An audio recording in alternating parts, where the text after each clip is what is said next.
What's up, y'all? Welcome back to the Same Difference podcast. Is this thing on?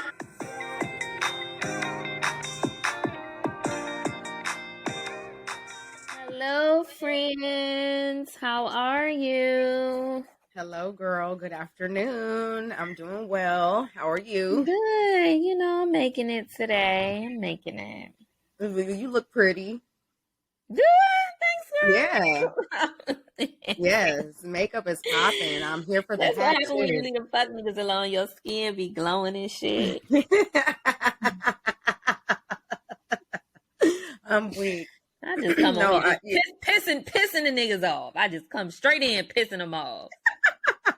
Here you go. I mean, now here they go, because they gonna say something either way. So, man. Anyway, I'm into this Telfar hat. Well, thanks, girl. Yeah, Somebody okay. else saw my hat and said that they didn't realize Telfar made clothes. Is that a dig? If this hat is authentic? No, it's not a dig. I've only known the handbags, but I've been seen doing fashion shows with clothing pieces for forever now.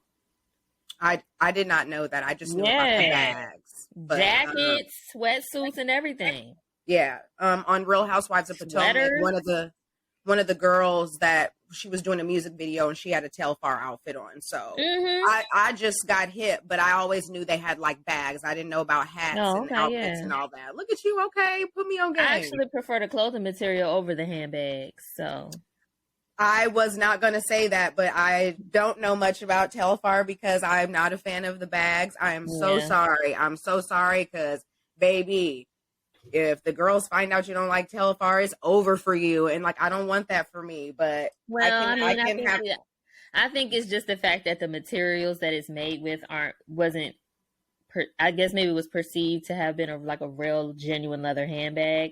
Mm-hmm. I didn't know nothing about the materials. All I knew was it was a black designer, and count me in. So I went ahead and made my purchase of the bag. I don't carry it often. Mm-hmm. And like I said, I do prefer the hat and the clothing material better.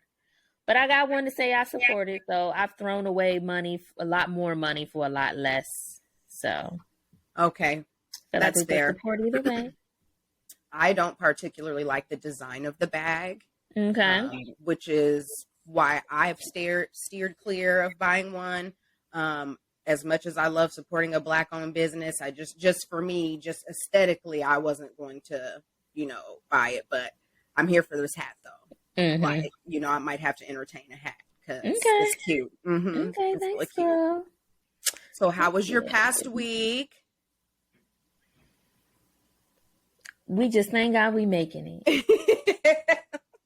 Thank God. Okay. A lot of grace, couple dashes of mercy, and I'm grateful. That's how my week was. Amen to that. Amen. Hallelujah. Mm-hmm. Baby, all the time. Okay. You're funny. All the time, God is good. You are killing me. So my week was nice. It was productive. It was busy. There's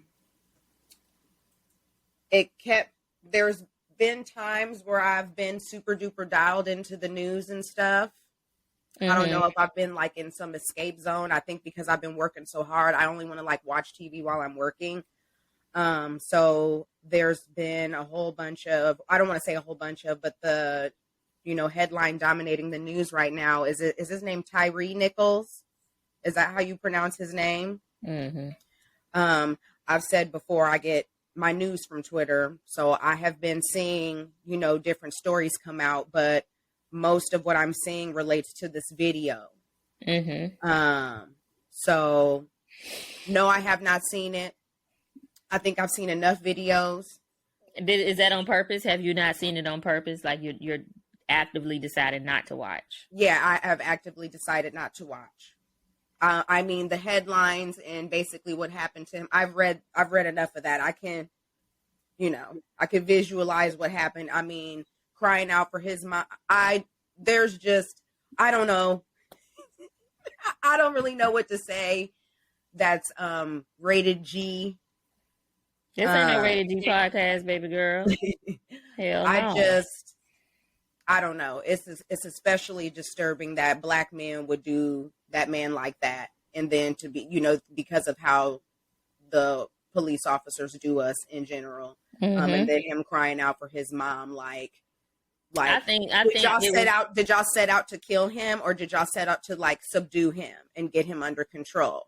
I mean, I don't think they deliberately, it don't even matter what they meant to do. What's done is done. So I ain't even gonna speculate on that. But I think it makes us feel like where we may have seen a few officers that look like us that don't even feel safe no more. If anything, this was like a wake-up call to other people who have been looking at Black people being hunted down like dogs for years on TV. I think it should have helped them see that this is a police issue. It's not just a white officer issue. There is a camaraderie and an overall thesis of what you can and can't do and can and can't get away with when you are a police officer. This is a police issue. This is why we say defund the police. Because there is a greater issue here, which is the police overall. It's not just Memphis. It wasn't just Atlanta. It wasn't just in New York. It wasn't the city, Sandra Bland was in, or any of those people. This is a police issue. Yeah. But it seems to only be an issue for Black people. I'm not surprised that they were immediately fired and are going to be charged with murder. Am I correct in saying that? I know that they were fired. Are they going to be charged with murder? That was very swift. Okay. Well, when you say they, I know that you're speaking about the 5 Black officers. Now, there was at least one other white officer involved who hasn't been fired and hasn't been charged. Interesting. So finish what you were saying. I just feel like the action taken against the officers was swift. Oh, that's because they got a Black woman chief. Okay. Somebody mama said, hell no. Get y'all ass up out of here. Yep, gotta go. Gotta go. Didn't waste no time. Interesting. Well, I mean... And I think, and again, like all of this are things that have come into play. There's so many layers to this. There's so many layers. All of these are things that have come into play before. Had the officers that had committed this heinous act against Tyre been white and she immediately fired them, first of all, I don't even think that would have happened. She wouldn't have been allowed to immediately fire them. Oh, yeah. Certainly wouldn't have been allowed to charge them right then and there with second-degree murder. Right. Come on, let's get into the layers. Right. Yeah, nobody has come and said, well, give these officers, due process. Let's give it time. We need to do an internal investigation and let them be, not in the field, but they're getting paid still. So, yeah, none of that happened. No, like I said, it was swift. I would think that if, as a Black police officer, you would have wanted to be the example of what should be done when you run into a scenario such as a Tyre Nichols. Am I saying his name correctly? You are saying it correctly. So, it's sad that in a moment where you could have been an example of what a good police officer who's there to protect and serve, what they should be doing, y'all failed at that. And so then we have a Black woman who's a great example of what a police chief should be doing, how she handled it. But like, a Black woman having to do this for these 5 Black officers, do this to these 5 Black. I mean, it's just, a lot to unpack there.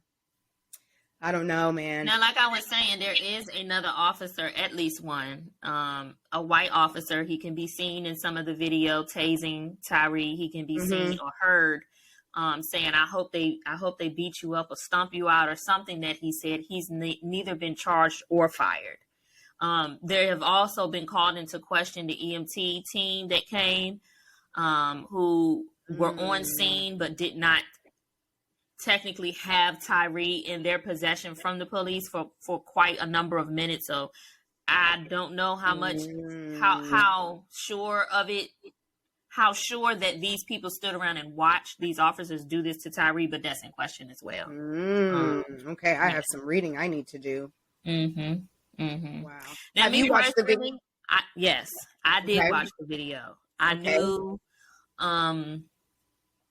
I follow Sean King. So like once I saw the story starting to unfold, I immediately went to his page to get myself up to speed. Okay. And I saw that Tyre's mother actually was the one who worked with the police on when the video was going to be released down to the time that it was going to be released. They wanted time to, all those videos circulating of Tyre skateboarding and taking pictures, the family had that video put together. They wanted that to come out first, so people knew the person that Tyre was, and not the person the police they were wanted. Make I think they wanted a bit of humanization, and not just, you know, the only thing people saw was him being murdered. I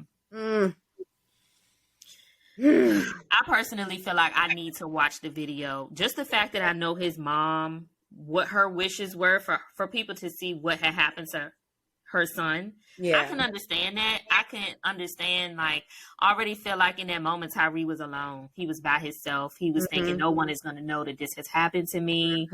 You know, who knows what he was thinking in those final moments. But if he had a thought of, is this going to kill me? I just think of him being alone in that moment. And so I feel like I owe it to myself and to him. Let me watch and see what you went through, so that when punishments come down and they are too lenient, I'm upset because I know what went on.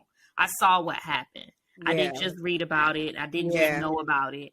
I physically saw y'all literally beat the life out of that young man. That's what happened. So I need to watch it. And I know everybody's choice on the matter is different.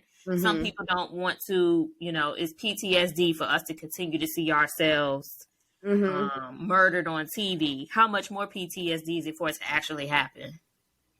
Yeah. So I get everybody's choice not to, but I think that it keeps us reminded of what we need to keep in the forefront of our mind. Not that, you know, somebody got to be murdered for that to happen, but for me, I just need to be able to see what's happening to us. Well, I like your perspective. Maybe I will watch the video. Yeah. I don't know. And I just watched it once. I don't need to see it more than once to get the gist of it. But I've never shied away from watching the many videos that have come across the news, social media, and all that good stuff. Yeah, I used to really be, you know, like locked in, like I want to see what happened. But then I did start to feel a little bit guilty being in such a rush to like see someone in their final moments in that way. But also sometimes you watch those videos and you hear how the police are speaking to them, and it's just like it's disgusting. Like watching the George Floyd video, like that was probably the last time I actually really made an effort and actually tuned in to, you know, what was documented. And, you know, from, you know, the entire time, literally, like you feel sick after you see shit like that. So it's infuriating too when you watch it, not just listening to the way they talk to us and it making you like sick. It's angering. Because it's like in the moment, like, you know, what would I have said? Or I hope I'm never in a position where I gotta be defending myself against somebody talking to me like this. Yeah. It's infuriating for me. It really makes me upset. Yeah. So I don't know how we take a turn from this because my God. But I was watching a movie this weekend, and one of the characters said that, you know, race relations between Black and white people, like, will never, like, recover. Do you believe that? I'm definitely not going to disagree, because even if we talk about race, I mean, it just depends on what we're talking about. Because when you say race relations, like, you know, interracial marriage, dating, and all of that has always been a thing. But when we talk about like interpersonal with people, like a run in with someone at the grocery store or the gas station, or hell, even the police, because if you were a Black person that got to talk from your parents about what to do and how to act, and don't go in the store with your hood on and your hands in your pocket, if you got that talk, but you had never seen anything like that happen, you really wouldn't understand what the significance of it, or like how much it actually meant. But if you are a person now who is watching the TV, watching these Black men be killed, and you see how the police interact with us, it's going to shape how you interact with the police. Yep. So we may be far removed from like racism for the most part when it comes to people feeling like they can date somebody outside their race. But when we talk about us having an interaction with the police, nah, I don't think that's ever. Yeah, that's ever going. No, I don't think so either. Another day, another upsetting police encounter with an unarmed Black man. I saw also Breonna Taylor's mom said that Tyre and Breonna share the exact same birthday. Yes. Isn't that wild? Yeah. Yeah. Oh my God, it's just like we just took a turn. No, it's okay. I mean, I'm glad we talked about it because I definitely don't want to, even though we may not mention every single unarmed, Black person who is murdered, this one was significant enough that we like literally had to talk about it. Yeah. We had to talk about it. On a lighter note. Maybe I'll go back and add in a trigger warning for. Oh, yeah. I'll do that afterwards. I never thought about that, but when look, we can change the as far as the movie that you brought up though, You People, I did watch You People this weekend. This was actually one of the things I was excited to do this weekend. Okay, you watched the movie? Joy watched the movie, y'all. Oh my God, come on, where the applause at, girl? Put the applause in there. Let me do it. Here we go. She done watched her movie. Well, I am especially excited about your thoughts. Yeah, I had two movies I wanted to watch this weekend. You People and the 1619 Project on Hulu. So, okay. Since we're going to get into You People, let me just tell y'all real quick about the 1619 Project on Hulu. I was really excited for it. The trailers and the previews leading up to it had me really, ready to be like entertained while being informed, and it was boring to me. Oh no! Sorry, I fell asleep. Oh no! And it's only two. Like I thought it was going to be longer. Like I thought it was going to be like a 5-6 part documentary. Okay. It was only 2 episodes, or at least that's only what's on there now. It's 2 episodes, and I fell asleep at the end of the second episode. I got back on there to see if maybe I had missed something. I'm like, dang, I actually saw all of it. It was all boring. Oh no! Okay. Yeah, but You People did not disappoint. It was the pick me up I needed. I really love this movie, and I'm gonna tell you, I had my thoughts on the movie before I started seeing what people were talking about online as their thoughts. So me too. How I felt after I watched it, like I literally had like really good belly laughs from this movie. I forgot how funny, naturally, authentically funny Eddie Murphy is. Right.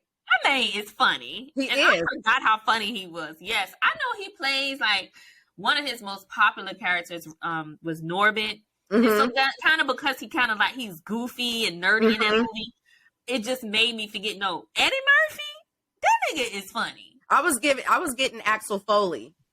Axel Foley from Beverly Hills Cop. Like I feel like he was kind of in that bag. Okay. Yeah. Like very like physical and very goofy and, very much funny without even saying anything. It just, I loved it. I've watched it like 5 times since. I was. People do that. Why do you have to watch? You just saw it. Why you got to watch it over and over and over again like that? Well, I watch it and then I will watch something else or do something else. But then when I get home and I'm like, I think I'm going to turn on You People again. No, I've seen it once. I won't ever see it again. But it was really good. I forgot how funny he was. There wasn't like I remember specifically. Now I had this thought, and then I started seeing comments about it. But I remember specifically, Lauren London was hyping. Don't ask me their character names. Lauren London was hyping Jonah Hill up like to go into work and give, I think, his 2-week notice. And when Jonah went to walk away, I thought Lauren was going to like lean in and give him like a goodbye hug for the day. And he just walked by. I was like, dang, they really not going to do no type of affection or anything, huh? That's kind of weird. When I was reading yesterday, some of the comments were saying Jonah and Lauren literally had no on-screen chemistry. Right. Like it just wasn't there. Right. Right. I mean, it's a very, I think for me, like, I couldn't get over, it's an unlikely match. It's an unlikely match, like, just by looks alone. So no, I can't, like, see it. And I don't know that, I mean, what kind of chemistry did people want to see? Like, did they want to see them tonguing each other down? Did they want to see? No, I didn't think they had to tongue each other down, but there were like that, like I said, that one part specifically that I can remember off the top of my head, I kind of was like, dang, like that was the part where you just, I mean, it wasn't like a tonguing session. It was kind of like, bye, babe, have a good day at work type of thing. And they didn't even do that. It's like, it was awkward because the situation called for a kiss and they never kissed. Oh, okay, I see. Because I remember when they were kind of going back and forth and she was hyping him up and then she was like, oh, we're going to have to watch Juice later because I know Shelly didn't let you watch that. That was already when they were walking away. This was a couple steps before that. Yeah, but then he leaned in and like, he was like, that's so disrespectful. And she was like, have you seen it? And he was like, yeah. And she was like, oh, and then he hugged her. And then I felt like that was kind of like the, okay, bye, see you later. And then he left. But I see what you're saying. I mean, I don't know. There were some cringe moments for me. Yeah, other than that, though, overall, I really enjoyed the movie. I enjoyed the plot. I thought that Jonah Hill's mom, the lady that played his mom, she did a really good job. I know because I know we're going to talk about our key players, but she did a really good job. Like, everything she did and said was so believable to me. It was like spot on. So like I like her. I like her, all the stuff that she's been in before. Like she's super duper funny. I mean, I don't know if you probably never heard of Veep, where she plays like the first female vice president. Very much like, I would call it a Donald Trump type character minus the violence, or not the violence, minus the corruption. Like she just doesn't know what the fuck she's doing. So it's actually hilarious. But yeah, she played that very well. I thought the husband was really funny. Like he was like real quiet, but like funny on the low. His whole like exhibit thing, like, sir, what the fuck are you talking about? Like, please, please, like leave us alone. That's what exhibit. Let's like leave us alone. I loved Eddie Murphy being a devout Muslim. Girl. And like, oh dang, I'm gonna have to add this at the beginning too. Spoiler alert, spoiler alert. We just rambling, child. Just telling everybody damn business. Yeah, oops, my bad.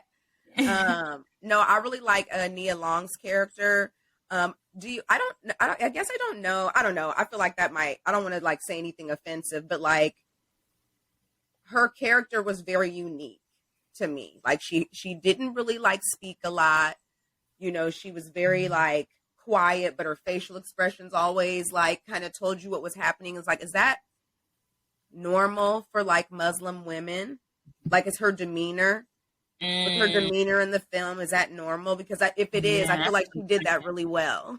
Okay. She was. I did feel like she was. I mean, for her to be Nia Long, she didn't really have a whole lot to say in the movie. Like, she chimed in when she could chime in. But like you said, for it to be a movie with a star actress in it, she didn't really... You so funny. I'm just curious, like I'm just interested in like her character and like what was the vision behind her character specifically, because there's a clear version for Eddie Murphy. There's a clear character for, what's the name's mom, Jonah Hill's mom, and then Lauren London and Jonah Hill, like they have very like distinct characters. And I'm just kind of curious, like, is that a characteristic of Muslim women or something? Like, I don't know. That's a good question, though. I love movies, so I'm going to do my research and find out, because I thought she did really well. I'm sure you will. Leave me alone. Okay. Well, so, I mean, if that was a character, if she was, I mean, she was playing a Muslim wife. So if that is a characteristic of them to be a little bit more reserved and don't say as much as I expected Nia Long to say in a movie, then it makes sense. Yeah, I wanna figure that out, because I feel like if that's what it was, she did that really well, and she's fantastic. I love her. She's beautiful. Lauren London, oh my god, like gorgeous. The fashion, very into it. I was into it. I feel like Jonah was putting that shit on. He was. He did. He was. The shoe game was together and everything. He did. You know, I like a swaggy man, you know. So I seen on the, you know, on the Twitters, because that's where I hang out, that they're like, oh my God, in real life that it can never be. And I remember watching Lauren London on Jimmy Fallon, and she was like, you know, it took a while for me to agree to the movie because, you know, I wanted the story to seem authentic as to why two of these completely different people would, like, you know, find interest in one another. And so I felt like it was kind of easy to see how they could get together. Like, obviously they have the same interests. He is pretty fly. He got a little bit of money. He was nice. I feel like the way they pulled it in with the storyline. Yeah. Like, I think it was kind of easy to see how they could be attracted to each other. Like, you know, but like in real life, people are thinking like he could never pull her in real life. Probably not. But like, this is a movie, y'all. Like, it's a movie. It's fantasy land. Like, come on. But it was a good movie. I really enjoyed it. I did. I thought it was funny. I laughed a lot. I haven't laughed through a whole movie like that in a long time. Like, you know how the first part is funny and then the middle's kind of like, well, you got to give it a minute to pick up. Yeah, no, I thought it was well done from start to finish. I don't know. People don't... I agree. Now Kenya Barris didn't cut no corners when it came to adding in different stigmas. And I mean, you literally had a black girl with a white man, a Muslim family, Jewish family, a gay sister. Yep. It was something. It was like literally he threw everybody in the damn. Oh, you know, a tone deaf mother, a white tone deaf woman, you know, kind of an aloof, clueless father. You know, and I don't want to say Eddie Murphy was blackety black, but you know, when Jonah Hill was like, your dad's kind of intense, and she was like, are you calling him an angry black? I was like, oh, okay. Yeah. But, you know, so everybody had you know, their characteristics that they did very well. I will agree. And I don't want to spoil and then even his best friend, a gay woman. Yeah. The gay sister it was two different types of gays. I ain't even gonna try to figure it out. But it was literally something in there for everybody. Yeah. I like the movie overall. Yeah, good movie about acceptance. Acceptance, tolerance, love, family. Tolerance for sure. Oh my gosh. Oh, and shout out to Miss Carisha for her debut. I thought that was cute. Who is this white woman? I'm like, you better diversify your portfolio. She's out here. This girl is out here. But baby, she did it. She did her, Lala, and I don't ever know which twin is which. One of the is it Khadijah or what's? I don't even know their names all the way. Khadijah and Malika. Malika, that's the other one. Which one was it? They were both in it. Oh, were they? Yep. Oh, okay. Yep. Okay, they still doing the Mary Kate and Ashley thing. They played the same movie. You're funny. Role. Not the Mary Kate and Ashley thing, please. Now, your friend tell me you ain't know what I was talking about when I said it. You know exactly what I was talking about. I just didn't realize they would be still doing that at this age. I just kind of thought they would, you know. See, I'm being serious. You think I'm being shady, and I'm just saying. Literally didn't say. I'm just laughing at you because you're funny. That's all. I ain't trying to be funny. I'm being serious because you the movie buff. So I'm just trying to figure out every time the movie goes. Do they do this? Like if me and you was twins and I got a call to do a movie, I gotta take you every time so you can get in too. Like, who went for the movie? Which one of y'all tried out for the part? Which one of y'all got it? And what determines who's gonna play which part? I mean, Mary Kate and Ashley did it when they were like kids, but I just didn't know that because they close to what, 40, 35, 40? They're mid to late 30s. Careers is what I'm saying. That's all I'm saying. Yeah. I understand what you're saying. You funny as hell. Whatever. I ain't still doing the Mary Kate and Ashley. But either way, I'm not saying that to discourage anybody because they both successful. And that's the thing. There's enough room for the both of them. You are And the so same funny, with like, I hope like the critique that they get on Kenya Barris, and who was the other guy that did it? Jonah Hill. Oh, he was the other executive producer? They wrote it together. Oh, okay. Yeah. Well, yeah. I mean, people gonna say what they want to say, but it doesn't really have anything to do with how successful you are. Like, just the fact that people are talking almost kind of lets you know that there's a bit of success headed your way, or you're headed down a successful path. Because if nobody was talking about it, then you should be worried, right? Ain't that how they go? Yeah. I mean, everyone has their, critiques about Kenya Barris. I don't know that a lot of people like Blackish. I don't think people like the show. I forgot the name of the show that he had on Netflix. Something ish. It's another one of them. I'm not a Blackish fan. Yeah. And I actually like most of the actors and actresses in it, but it just didn't. Right. The dry humor doesn't do it for me. Okay. Fair. Yeah. That's fair. I like Jonah Hill, and I don't necessarily hate anything Kenya Barris has done. So I was interested in the movie. Oh, I was interested in the movie because of the actors. Like, that got me. But then when they were like, "Oh, a film by Kenya Barris and Jonah Hill," I was like, okay, that might be actually like interesting. So whether if people want to discourage watching it or have critiques about Kenya Barris at all, like, their names pull weight. Names pull weight. It's an all-star cast. Mm-hmm. And I believe the movie's #1. So is that #1 on Netflix? Uh-huh. Oh, okay, yeah. Yeah. Like, I mean, they're doing the talk show circuits. They're doing it all, like, in support of the film. And I mean, it was worth it. But you brought up two good things. Discouragement and success. Yes. Why are you laughing?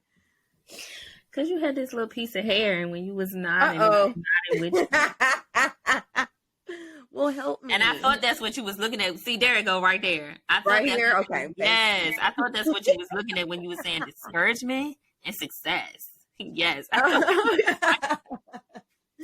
No, I was, well, before we go there, or I guess we can save that for the end, because, I was thinking about everybody in that movie and just thinking about their careers. And I was thinking about the last time we saw an all-star cast film like that. And when was that?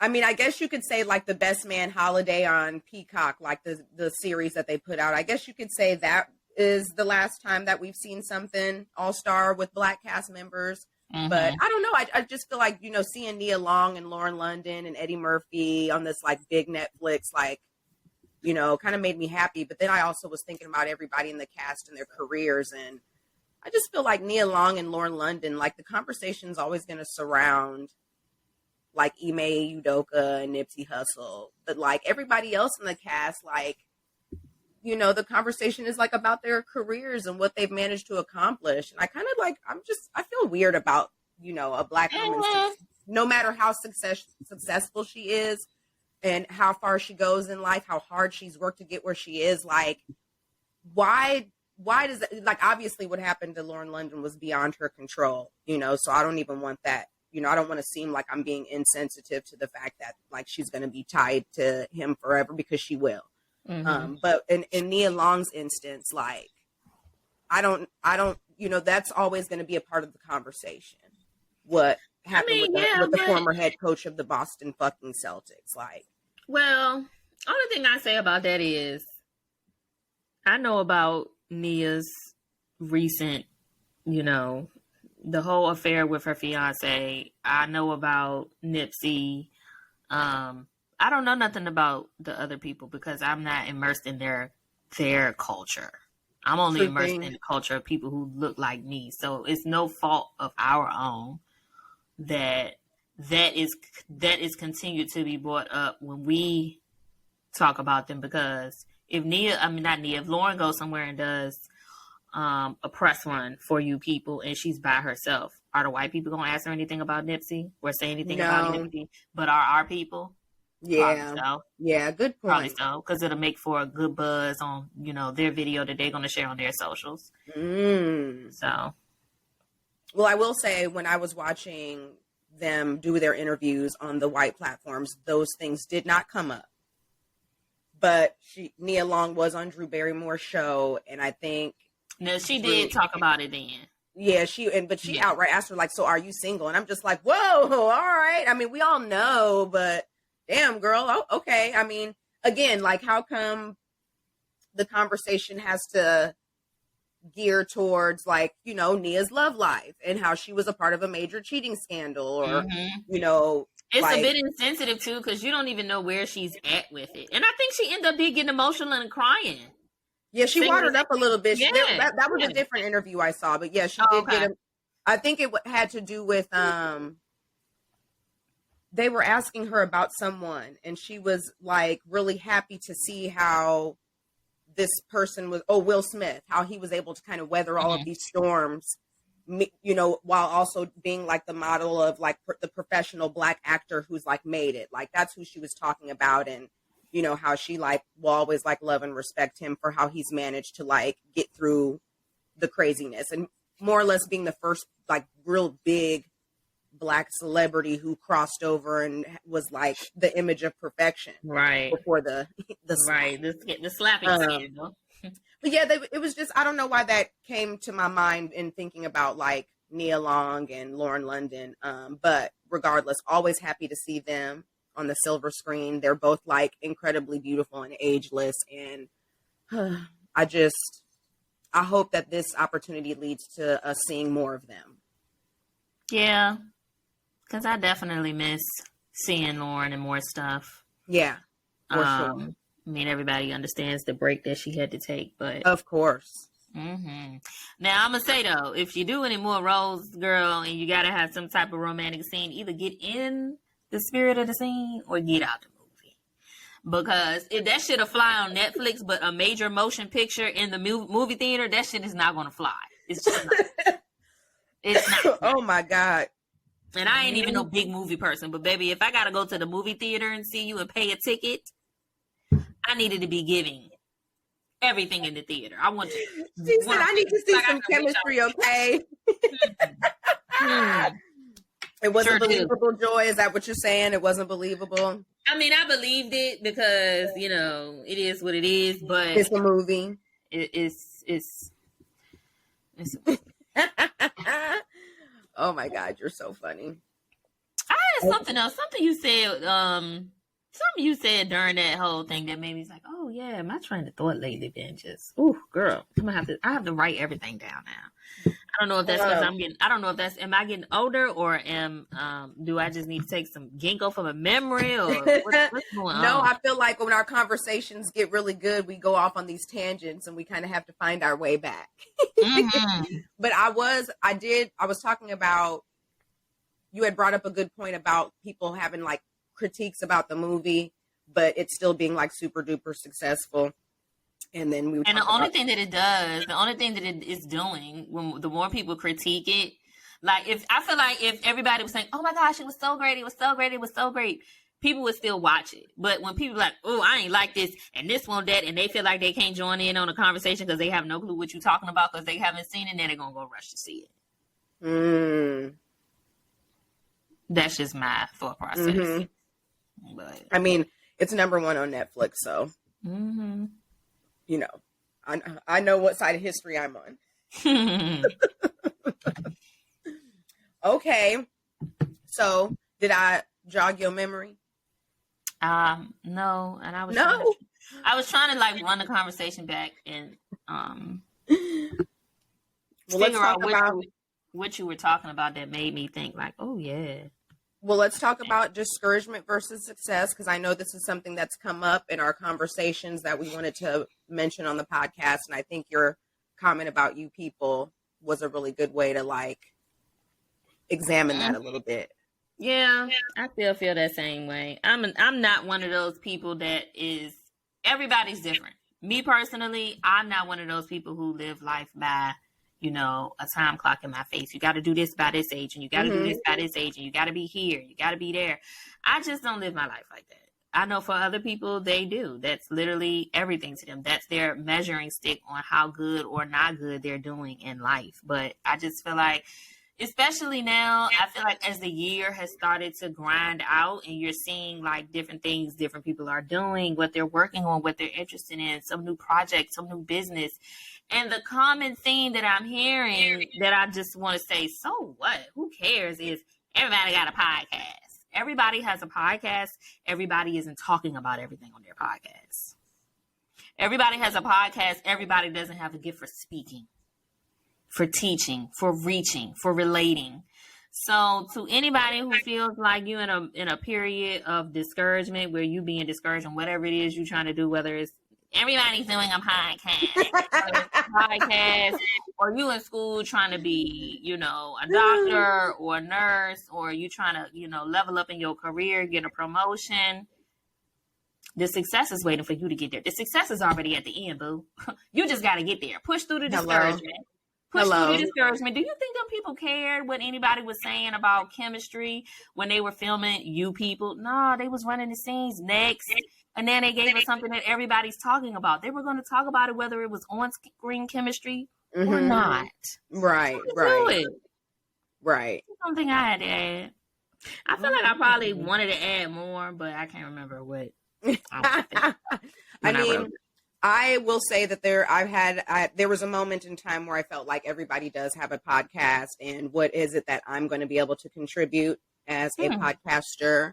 But with that being said, there was a time in my life where I was fairly active on my Instagram stories, and I would go on these long rants and tell like these really funny stories. And, you know, very early on, people would be like, oh my God, you need a YouTube. Oh my God, you need to do a Reels. Oh my God, you should get a podcast.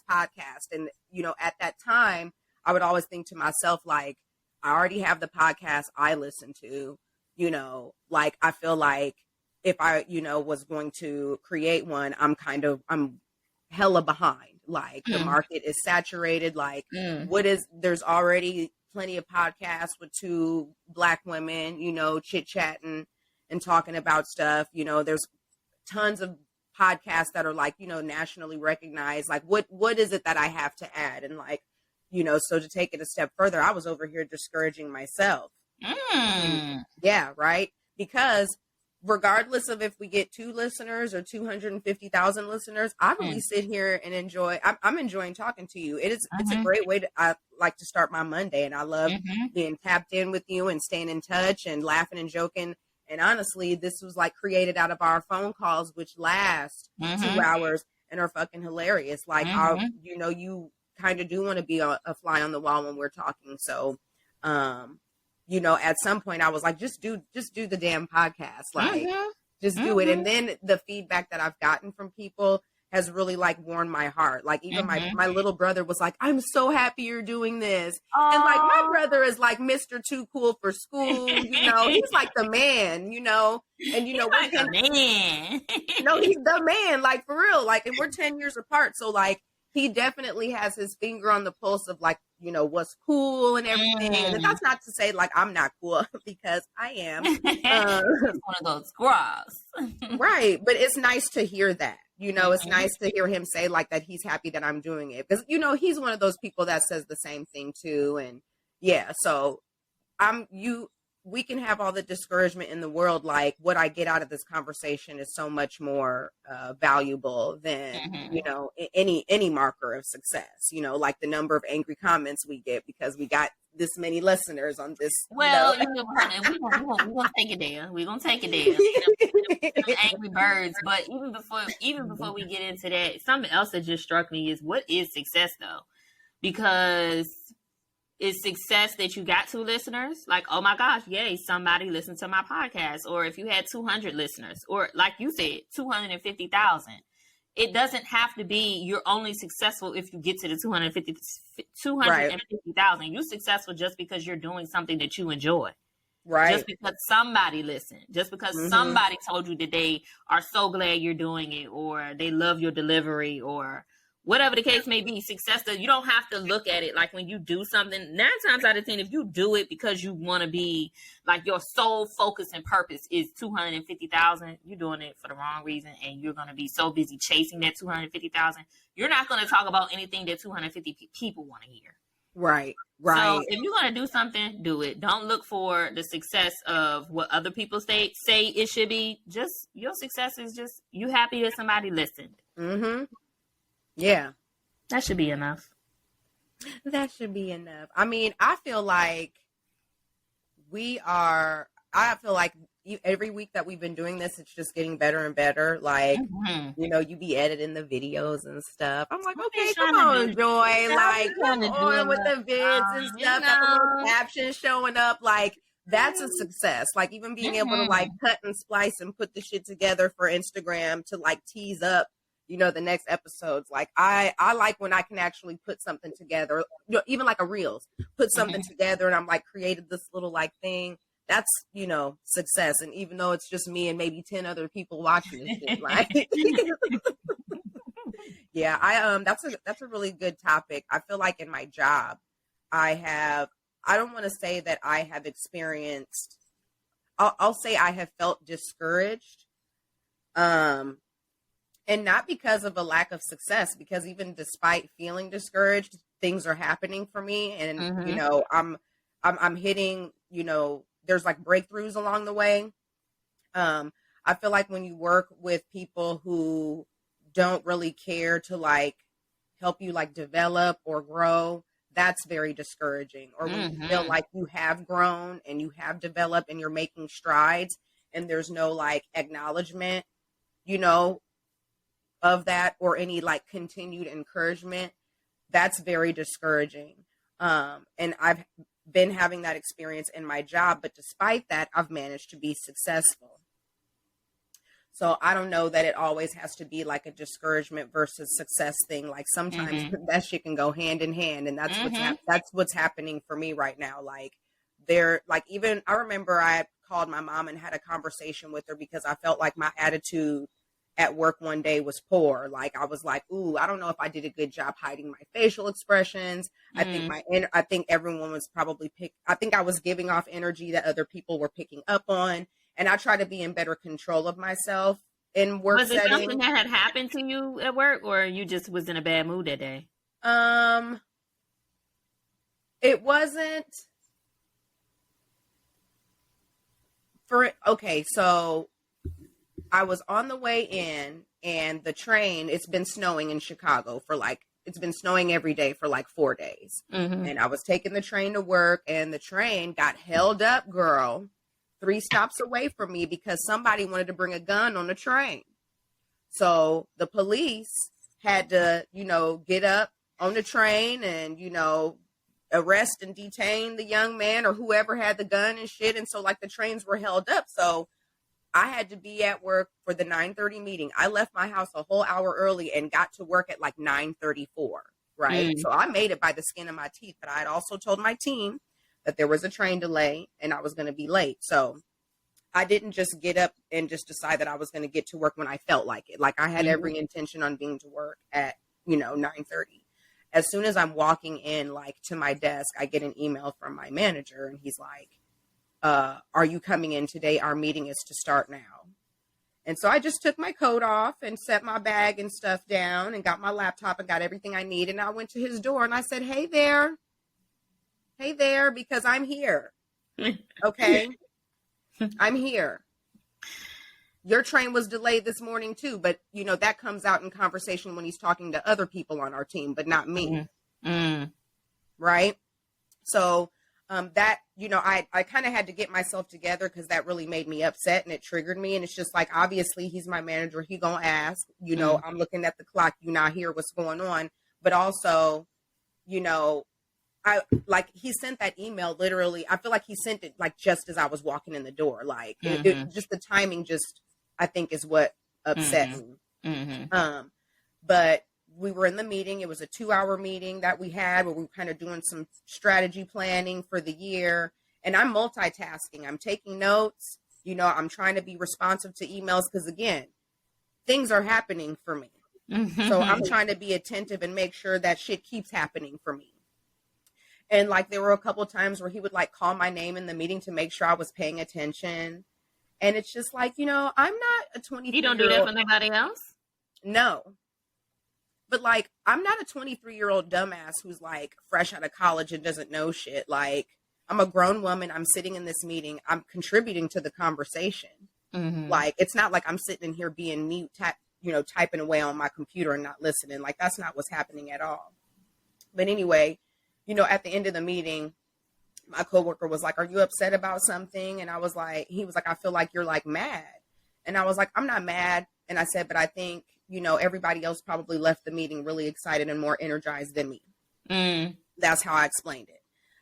Because there was valuable information that we got, but I still don't always, Chicago's a very unique place, and that is what I'll say. And the only way you would know that is if you lived here. Because when I've had conversations with other Black people that have been born and raised here in Chicago, and you get to talking, you learn things. And so I'm learning things and then having conversations with people about it. And they're like, "Oh yeah, that sounds right. That sounds like normal Chicago." Yeah. So I don't, the work environment is what it's going to be. It's corporate America. But I say all that. We can add that to the list of things that need to be deconstructed from the ground up.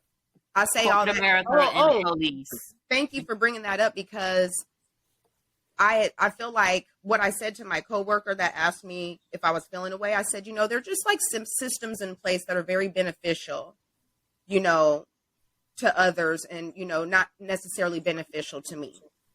And, there's nepotism everywhere. I didn't realize that everywhere meant corporate America. And that is something I learned. I didn't, in my entire career, I've never really met many people whose mom or dad worked in the same industry as them. But I'm meeting people now. And what I do in the industry I'm in is, a good one to be in. There's a reason why there's a whole bunch of, older white men that make up the demographic for what I do. And they live in good. Okay. They live in real good. So when I say there are systems in place that aren't there to benefit me, it's a little micro system. It's not anything that's documented on paper. It's not like a file system. It's not something I can look up. Like I can count, moms and daughters, sons, and I can spot that shit, which makes getting into the industry and becoming successful a little bit easier for them. And then there's me, the Black girl, who I know a lot of people are probably like, "What the hell is she doing in the room? How'd she get here? What's that about?" There's already that. And then, like you have to work twice as hard for half the recognition. I don't really need recognition, but what I need are some allies and people that care about my growth and development and getting this money. And if you want to help our branch get this money, let's have a meeting of the mind, sir. But that was a very long-winded way to say I have been very discouraged, but we're still finding success. You don't have no choice. Period. So that's all I got. That's all I got. I'm sure that the police chief probably felt the same way. That video she watched was discouraging. It was. I even found it interesting that she came out and she talked about the video and kind of forewarned people as to what it was going to be. Don't watch it in front of children. Like these men stood Tyre up and literally beat the life out of him. And it is very discouraging when we see Black men who have good jobs, like being a police officer. You work for the city. Where are you going with this? We think you work for the city or the county. You got a good job. You successful. And then I see this is the shit that you actually be doing at work. A Black man in a uniform. You were supposed to be joining the ranks of the community to be a role model and a leader. And according to the fraternity that three of them belong to, they are Omega Psi Phi men. Okay, Omega Psi Phi dropped the ball as well, issuing that bullshit ass statement that they put out yesterday too. I know we going back and forth, but the whole Tyre thing just kind of got up under my skin again when you talked about. Did I say something to make you mad? No, just when you talked about the whole system of corporate America and nepotism. Okay, got you. And I'm like, it's literally the same type of, it's the same ball game as the police. The whole thing needs to be just deconstructed from the bottom up, and let's start over with people who actually want to serve and actually want to protect and help and lead. That's all. Why you say the statement was bullshit, girl? Oh, the Omega Psi Phi statement, they came out and basically did the same thing that all the other fraternities and sororities did, as they always do. Just basically condemning the act and encouraging, Black people to band together and do this. Y'all never addressed the fact that three of the officers, all belong to your fraternity. And I don't know how fraternities and sororities work, because I'm not in one. That ain't my thing. But when I read the comments, people were saying, why haven't y'all dismissed them? Why haven't y'all said that they being kicked out? Like, if that's something that y'all are going to do privately, just based on the situation and the circumstance and the fact that you put out a statement, that need to be a part of the statement. Y'all need to publicly condemn the three men who were a part of your fraternity. This ain't three different fraternities. This is all one. What do you think of the stance? I don't want to say I'm playing devil's advocate, because people, when they be saying I'm just playing devil's advocate, I'll be looking at them like, don't play with me. But what about the stance that, hey, you know what? They're already being condemned enough. I don't want to further condemn them. Condemned enough? They can't ever be condemned enough. A man is dead because of them. That's fair. What you mean? Talking about it is it? We can't talk about it too much. We can't talk about it enough. We didn't talk about it. We didn't talk about it enough when Trayvon Martin was killed by a neighbor. We didn't talk about it enough when Alton Sterling was selling fucking cigarettes. Okay, clearly we didn't talk about it enough when Sandra Bland mysteriously died in a jail. We didn't talk about it enough when George Floyd was murdered Memorial Weekend 2020, when we were in the middle of a fucking pandemic, and now here we are talking about it again 2023 as though this is new news. It's not new. I'm tired of fucking talking about it. The fact we gotta keep talking about it. But if we're gonna talk about it, we're gonna continue to condemn the people responsible for murder of Black people, whether they be white or Black. We're gonna talk about it. And they should have said something about it in their statement. I didn't even know they released a statement. All the fraternities and sororities did, just because they were Greek members. So if you are a Greek letter, you would say something about it, and they haven't said anything about those three men in particular. What they did, one of which had his Omega Psi Phi bracelet on his arm as he was killing Tyre. Like, let's not play pretend like we don't really know what's going on. We know what's going on. We know it makes your fraternity look bad. That guy took being, but you made your fraternity look worse when you came out and didn't address the elephant in the room. You talked about the room, but you didn't talk about the elephants that's on your watch in the room. Oh, okay. That dude, he said he loved being in a fraternity so much he wanted to be a police officer. Girl, we ain't even gonna get on. We're not even gonna get on. Yeah, here, I found it. Let me read it to you. What we all saw on the news a couple of nights ago about the conduct of law enforcement officers leading to the untimely and tragic death of Mr. Tyre Nichols is unacceptable. Tyre should have made it home safely and unharmed with an opportunity to skateboard again.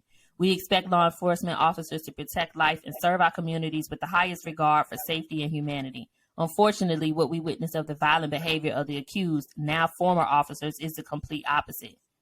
As we all travel this road of grief and mourn with Tyre's family, let there be no doubt our resolve concerning holding. I'm not even finna read all this.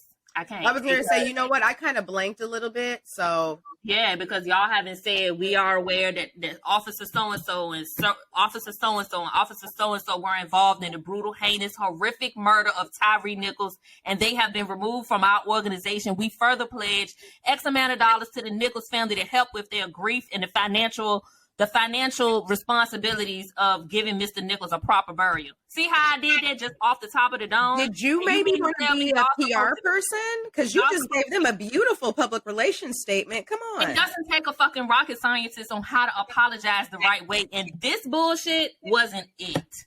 Yeah. Okay. I mean, had the response ready, like off the dome. Like, really? You should try to be a publicist, girl. You know, you live in the Atlanta, so there's plenty of people down there that could use your help. Seriously. But yeah, what they gave was a standard canned PR statement. You know, like, you know, they're addressing the matter. It's not representative of our organization. We'll let law enforcement do their thing, you know. Because I believe, not only do I believe, I know that if the shoe had been on the other foot and there were white officers who were beating a Omega sci-fi man, oh, y'all would have had details. Y'all would have had a 10-page letter ready to roll. But because it was one of your own, you're a little too mute and quiet for my liking. Wow, I didn't even know. I mean, I just really don't. I feel bad saying this because it sounds like I don't care and I'm not tapped in.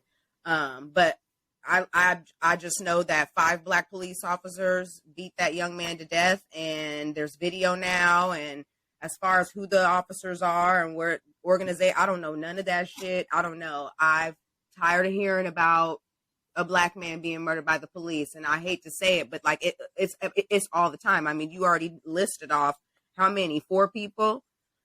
It's always something. It's always something. So. I mean, I'll take some time to read up on it, but it's just like, what is there to read up on? I have the facts that I need. I mean, the bottom line is a man is dead, but me personally, I kind of like to know the specifics and know the ins and outs, because out of all the people that's dying, nobody ever thinks that it could be them or it could be their people. And unfortunately, it's going to be one of us, and it's going to be one of our people. So I like to not feel like in the moment everybody gotta like drop everything they doing and help with my cause. I want to be able to help and understand what other people's cause do.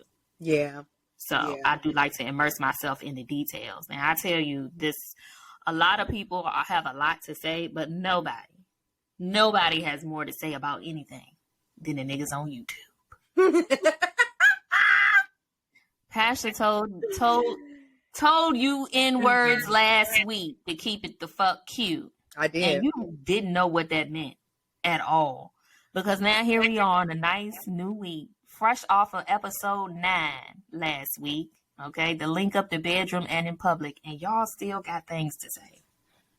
Baby, there's nothing left to talk about. Like what? Like y'all what? Don't like women. We get it. I don't understand why you guys are mad. Like, what did we say that made y'all mad? Because I'm just trying to figure out what we said that like made. It's not like we were like, oh my God, I'm tired of men. They're all broke and they've got little. I mean, we've actually said they're ugly and they're fat. Like nobody. We didn't say anything. I didn't say nothing like that. I remember in, I believe, episode 3 or 4, when we talked about dating outside your race.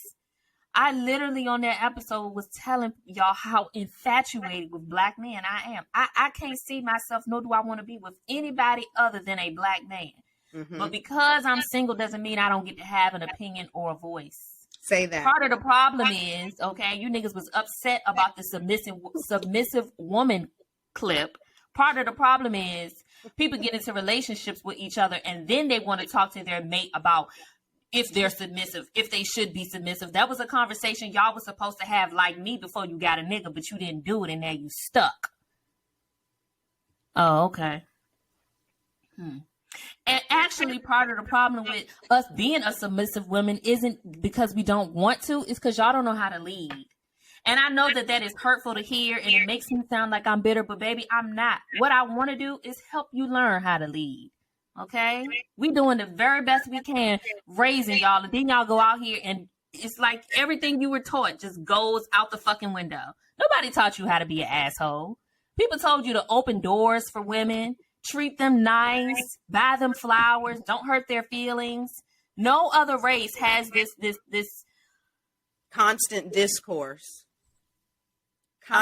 Constant discourse about how black women should act or how they should be treated or what they should accept. Now, to the young man that commented on Facebook, what was it that he said? He said, ha. I think it was YouTube. Two single women. Ha ha. Two lonely women. Lonely? Yeah. Like something what? Like well, we didn't even say nothing. We didn't even say nothing bad. And now we got to be in it. Yeah, like now why am I in it? Like we didn't even say nothing bad. I mean, at the end of the day, how come we can't speak about our experiences? Why is it, oh well, you gonna be single forever? No, these are my experiences, and this is informing how I move forward when I choose to deal with y'all. You know, okay, It says, two lonely women. What a surprise. What's the young man's name? Has he got a last name? He using his YouTube name. You know, people hiding behind the shit on the internet. His name on YouTube is Cease and Desist Movies. Mr. Cease and Desist Movies. Cease and desist your ass out of our comments with stupid shit like that. Okay? Because I knew you was about to do that. Because I don't understand. Like, look, we're putting this all out on a public forum. We are open to critiques. Like, but we want those critiques to actually benefit us and go somewhere. And you saying, two lonely women, what a surprise. I'm not surprised that you would comment like that. What a loser. What a loser. You know, and I appreciate that we have male listeners. That's actually quite fascinating to me. It's mind blowing to me. That most of our fans, listeners, are listeners. This is the thing. Most of the listeners are men. It's a 60-40 split. That's all of the commenters are always the niggas. Like, and this, I thought that we were like some homegirls that were talking to our homegirls, not y'all. They are homegirls. That's the thing about it. But I mean, y'all can, and look, you guys can be our homeboys. It's fine. Like, I appreciate y'all. But again, I don't know what Mr. Cease and Desist thought he was doing with that comment. I'm not lonely. Joy, are you? I just got cussed out before the podcast about not texting back too much. So I don't think I'm lonely either. With that being said, just because the conversation is talking about dating experiences that all of us are having, even y'all in the comments, I don't know, y'all be in the comments when y'all should be outside. I'm not really sure. But we can talk about our dating experiences without y'all trying to, like, you know, talk down on us or be nasty or be ugly. Like, there's no need for that, because at the end of the day, we said what we said. I'm going to continue saying these things, and you're going to listen. And that's all I've got for those in the comments section. To the new guys on here, because every week our listens go up and our subscribers on YouTube and the people actually watching the video or listening to the podcast. Every week is more men. So welcome, guys. Hey, how are you? Happy to have you guys here. We are happy to have you. You know, we're lonely, Joy. So, you know, we love our men in the YouTube comments. Love having you guys around. Awesome. Yeah, speaking of, that reminded me. I didn't give y'all an update in the beginning of the podcast. We did things a little backwards today, y'all. I am not sure I'm comfortable with this phase of dating where I'm literally getting paragraphs about not texting back enough. It's like, sir, I'm busy. Get in where you fit in. Ask me on a date.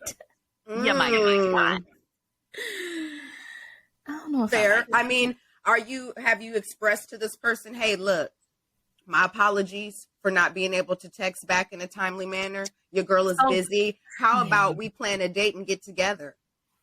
So, yeah, that was the thing. I was relaxing at home yesterday, and they hit me up, and I was texting back. You know, when they hit me up, I was texting back, but I got sidetracked. You know, my mom's birthday was yesterday, so I was talking to my mom, and then I was catching up. Happy birthday, Mom. Happy birthday, Mommy. Then I was catching up on stuff on Netflix that I had saved to watch for later, and I ended up falling asleep like before 8:00. I ended up falling asleep. So, you know, I did realize around noon today that I had never texted back from last night. So I just was like, hey, you know, as you can see, you know, I'm not the best at texting consistently. I say it specified, conversations. I'm not the best at texting conversations. You know, I kind of get sidetracked because I don't care to have a conversation in a text. Yeah. Get on the phone. Like, you could literally call me. Like, right. So the response they sent back, I haven't even read it because I got it like right before we were getting ready to get on. But I know it said something he's sitting there waiting. You got that man waiting yet again. Right. After I said I'm not good at texting, then they text me and I'm taking another 2-3 hours to text. And you got read receipts on too, huh? I don't. I don't like that. Okay. I mean, I want theirs on, but I'm not turning that on. But I haven't read it, but I know it says something about we too grown to be doing that. That's no excuse. So we either need to meet or leave it alone. Okay. Oh. I never said we couldn't meet. I'm just waiting for a nigga to ask me on a date. I'm sorry. I'm not asking a nigga for his hand in marriage or on a date. Ain't doing it. Well, and I mean, it's on him. You know, he was the one Not the first one. Not the first one. Let me, because hold on now. I can feel the comments ready to eat me up. I don't mind asking a man for a date that we've been dating. Like, let me take you out this Friday night. Because you always treat. But like, we just talking and we've never been on a date. I'm not asking you first. I'm sorry. I'm going to be submissive and let y'all leave. I'm weak. Okay. Well, I mean, by rights, like, and this is not even like in a dating situation. This is just common knowledge, I would think. And, you know, it's, you know, whatever. But if someone invites you somewhere and you guys don't end up hanging out and you invited that person, you know, it's kind of on you to make sure you reschedule. So by rights, he needs to be the one, you know, figuring out when you guys can meet again. So like, look, you want to do all this texting and stuff, like, and then make it seem like I'm not interested in you and then be like, well, we need to get together or not. Well, sir, you're the reason why we didn't get together the first time. So were you not going to follow up with some plans or something? Like, please. I don't know. Maybe he was waiting on me to ask him. I don't know. I don't know, girl. But I mean, have you crafted a response? Do you know what you're going to say? I mean, I'm gonna say, yeah, let's meet. Like, nigga, we can meet today. Like, I'm not ducking no dates or turning no date down. Yeah. But you gotta ask first. And then when you ask and I agree and I go, you gotta go. Fuck the vibe that's like don't take me nowhere loud. Like, I want to get to know you. So that whole situation from the previous weekend about us not going inside because it wasn't the right vibe, it wasn't the right place for a first date, honestly. Exactly. So yeah, you know, dudes are always like communication. You guys just need to communicate. Maybe you just communicate that to him and see what happens. I bet. See, the thing is, you feel like you communicate and then you be done offended a nigga on accident. Like, he already in his feelings. Like, you sending me a paragraph, bro. Yeah. Like, it's just like, be careful with that one. I just wonder, like, if this is what you're doing and we haven't even gotten like eye to eye. How are you gonna be if I talk to you for 3 months? Are you gonna be too? I do a girl like a little bit of space though. I live alone. I've been living alone, and I don't mind always doing stuff with my man. But I would like a little bit of space. Go when home. You harping on me about not texting back, and I legit was fucking busy. I'm just like, all right, you need something to do. You need a damn hobby. Well, I hope that when you circle back with him that you guys actually set up a date, because like I said, I'm waiting to hear, you know, progress. We want to hear some stories about your progress. Well, hopefully next time we record in a week, I'll have some progress. Now, I do have progress on my goals for the month. Okay, it is January 30th and we are almost done. Okay. Yeah, so I said I wanted to get out there. I feel like friend, would you agree that I've, you know, yes, put some effort into doing that? Yes, I would agree. You have. I'm proud of you. I lost a couple of pounds. I'm still doing my intermittent fasting. So let's see, dating, the weight. What else? Did I have any other goals? I hit all my goals.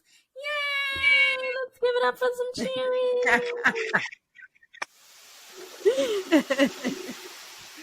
I figure out also, I think maybe because we use mics, but when I do these cheers and claps, when I listen back to the episode, I don't know if I heard them. Do they have boos? I don't see no boo. Because I did not reach all of my goals. Boo! And you got drum jump. Play this one. Let's see. Did you hear it? I can't hear anything. You can't even hear it. It was like, go ahead, girl. Yes. But, you know, even though I failed miserably at Dryuary, I mean, I failed miserably. We're not even going to like try to sugarcoat it or make it sound good. No. We're going to try February 1st. And I'm actually going to make a conscious effort because I feel like I was getting my sip on, and my kidneys and my liver, they're like sister. So wait please. a minute. Am I hearing you say for the month of February you're not gonna have no drinks? I'm really gonna go for it. I'm really going to go for it. And I'm sorry, but I am not believing it because you didn't come right out and say nope, no drinks. You're like, I'm really gonna go for it. I'm gonna go for it. Try. One day at a time. No promises. One day at a time. I'm gonna have my calendar on my X each day. Not one day at a time, bitch. Are you in the program? What is going on? I'm on a sobriety journey. Okay. Now I did, even though I didn't, even my fitness goals, I kind of fell off, but January, we start ramping up like our client, outings and stuff. So my workout schedule has been completely thrown off. I lost a couple pounds. I gained them back. So I'm still where I was January 1st. Okay. I'm not over. So that's good. Okay. And so, while my January, I wasn't as committed to everything I had intended on being committed to, the one thing that I did get done was my first book of the month. Yay! Now I might not do shit, but a bitch is going to read. Okay, I'm going to read. So yes, the book was Luster by Raven Leilani. I picked it up last year on my birthday when I was traveling and was just kind of reading it, and then I put it down and left it down for 3 months, and so I was like, let's just start over. Let's make that the first book of the year. So since you finished your January book, you already have February already picked out? I do have my February book picked out. It's Black History Month, so I wanted it to be a Black author. It is also fashion, I guess you could say fashion month, but fashion week is in a variety of cities across the globe. Mm-hmm. So my next book is going to be The Chiffon Trenches. Okay. It's a memoir by Andre Leon Talley, who was the editor at large for Vogue magazine for some time, the first Black presence, in the magazine industry, the fashion industry specifically. He passed recently, and all of his belongings that he collected over the years. Andre Leon Talley died? Yes, he died. Yeah. When? Oh, goodness. He passed away maybe last year or a year or two ago. It was actually very sad. Yeah. It was actually very sad because, he died last January 18th, 2022. So it was a year ago. Oh, my gosh. I did not know that. Yeah. Yep.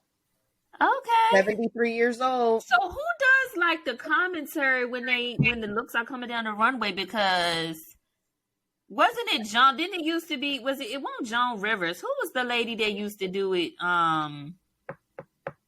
Joan Rivers did it for a while before she passed away, but she did Fashion Police, so she would kind of talk shit about. Maybe that's what I'm thinking about. Mm-hmm. Andre Leon Talley. I really liked that her and Andre were always really outspoken. Yes, I mean, he's a grand personality. He loves fashion, so he's gonna be he's gonna be just as spirited, as he looks when he talks about it. I know, and he was very spirited before he got sick, and he kind of tell you that is ugly. I do not like that they put that together. That designer could have done much better. He knows what this event is about. No. Yeah, he used to do the Met Gala red carpet. He would do the interviews from time to time. So yeah, so I thought because it's Fashion Week all month in February, and he's a Black man and made history in the fashion industry, I thought it would be an appropriate book for February. Okay. So yeah. So that's your goals. That's how you ended January going into February. Yes, ma'am. I've read my one book. Okay. I think all my goals are going to stay the same. Okay, I like that. I won't make any new ones until I accomplish all the ones I've already set. I like that. That sounds good. Mm-hmm. That sounds great. Well, that's all I got today, friend. I feel like we was all over the place today, but it was a little bit. How it goes. We had some great topics. We had some good stuff come up. I think this is the longest we've recorded since we started. Mm-hmm. So yeah, but I also feel like a lot happened in these last couple of weeks. And then too, this week upcoming, Harlem is out Friday, February 3rd. Yep. I am so excited. Mm-hmm. Oh my gosh. Are we going to binge the whole season this weekend then? I'm not going to be able to. How come? I'm going home. I'm going out of town. Okay. Well, we'll discuss that offline. Yeah. All right. Well, I don't have anything else. You guys, make sure you turn into our episodes on Wednesdays, released on YouTube, and on Fridays on all other streaming services. Please like, comment, and subscribe. And please follow us on TikTok, Instagram, and Twitter. And am I missing anything? And YouTube. And make sure you share the videos. Those quirky, funny videos that you like or you agree on the things that we're saying. Share it with a friend. Even if you want to post on your story and talk shit about us, just make sure you tag us. Thank you so much. And I ain't worried about that discouragement because I know you're going to do it anyway. All right. But anyway, I'll see you next week, friends. Bye-bye. Bye.